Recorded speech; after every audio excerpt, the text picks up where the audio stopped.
Yeah, right here. How was Nebraska? Well, better than North Dakota.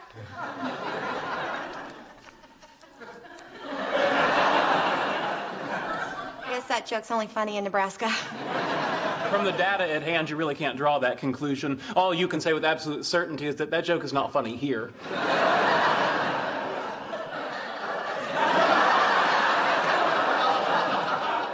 Boy, it's good to be back. How's your family? Oh, it was the worst trip. Everyone got sick over the weekend. Sick? Here we go. What kind of sick? The flu, I guess. But I don't need you to guess. I need you to know. Now, when did the symptoms first appear? Maybe Friday? Friday. Was that morning or afternoon? I don't... Think, woman, who blew their nose and when? Sheldon, relax. She doesn't have any symptoms. I'm sure she's not contagious. Oh, please. If influenza was only contagious after symptoms appear, it would have died out thousands of years ago. Somewhere between tool using and cave painting, Homo habilis would have figured out to kill the guy with the runny nose. Penny, you'll have to excuse Sheldon. He's a bit of a germaphobe. Oh, it's okay. I understand. Thanks for your consideration. Now, please leave. You'd better go before he starts spraying you with Lysol. Okay, well, thank you for getting my mail. No problem. Welcome home.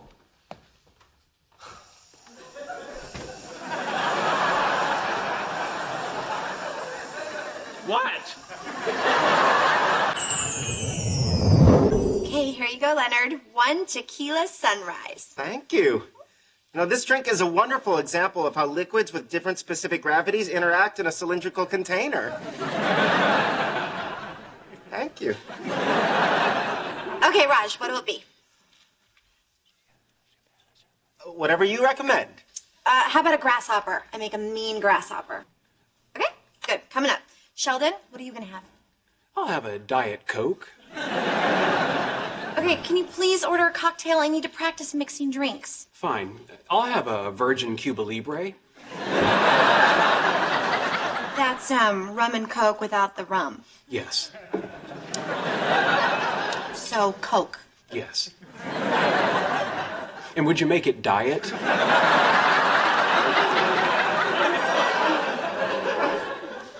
There's a can in the fridge. Cuba Libre traditionally comes in a tall glass with a lime wedge. Then swim to Cuba. Bartenders are supposed to have people skills. So how do you two know each other? Oh, he once spent 9 months with my legs wrapped around his head. Excuse me? She's my twin sister. She thinks she's funny, but frankly, I've never been able to see it. It's because you have no measurable sense of humor, Shelley. How exactly would one measure a sense of humor? A humormometer?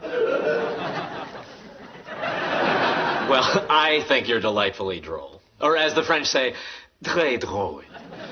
Okay, so let me see if I got this. Leonard, Howard, and... I'm sorry, what was your name again?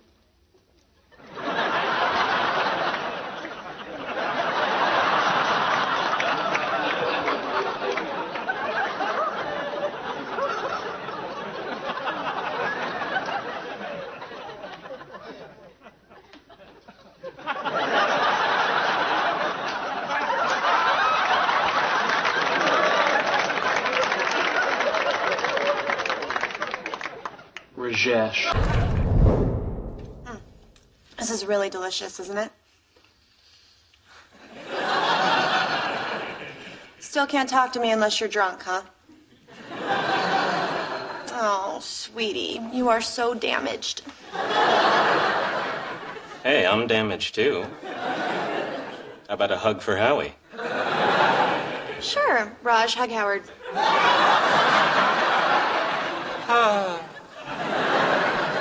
Something you'd like to share?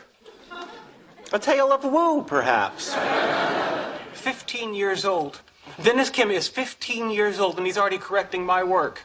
Today I went from being Wolfgang Amadeus Mozart to, you know, that other guy. Antonio Salieri?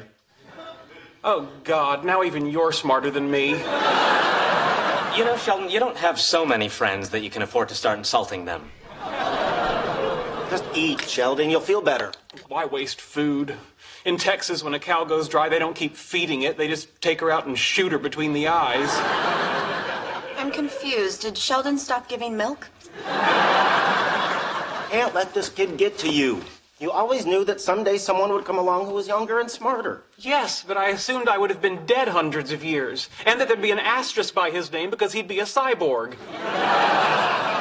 So you got a little competition. I really don't see what the big deal is. Well, of course you don't. You've never excelled at anything.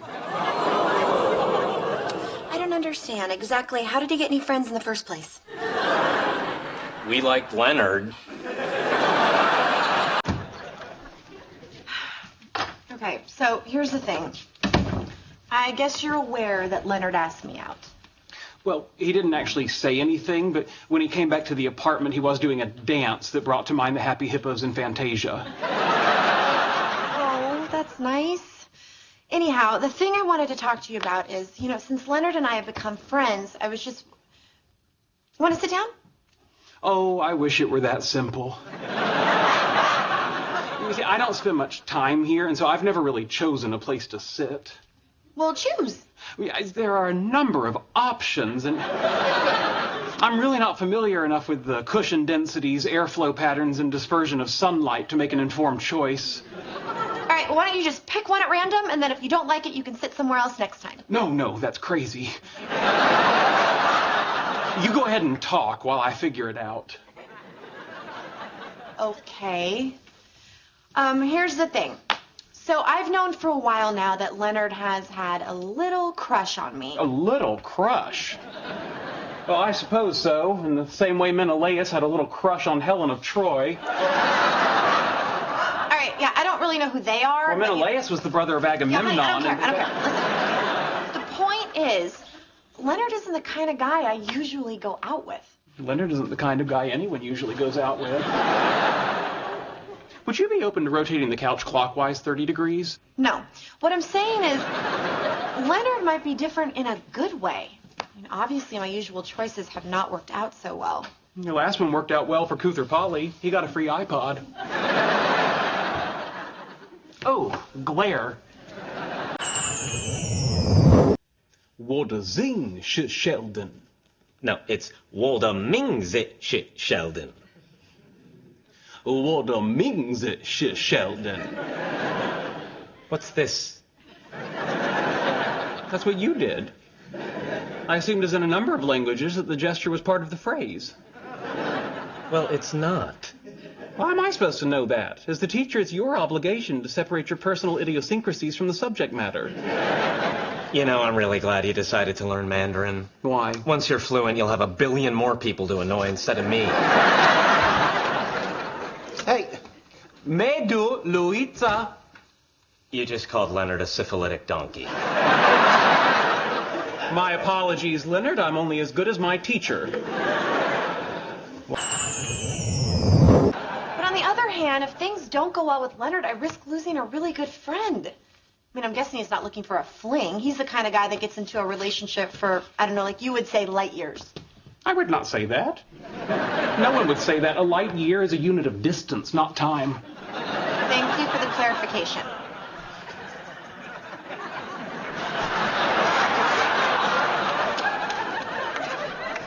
Draft. You see, people hear the word year and they think duration. A foot-pound has the same problem. That's a unit of work, not of weight. Right, thanks. It's a common mistake. Not the first one I've made today. Okay. I think this will be my seat. Sheldon, do you have anything to say that has anything to do with, what I'm talking about? Well, let's see. We might consider Schrodinger's cat. Schrodinger. Is that the woman in 2A? No, that's Mrs. Grossinger. And she doesn't have a cat. She has a Mexican hairless, annoying little animal. Yip, yip, Sheldon! Sorry, you diverted me. Anyway, in 1935, Erwin Schrödinger, in an attempt to explain the Copenhagen interpretation of quantum physics, he proposed an experiment where a cat is placed in a box with a sealed vial of poison that will break open at a random time. Now, since no one knows when or if the poison has been released, until the box is opened, the cat can be thought of as both alive and dead.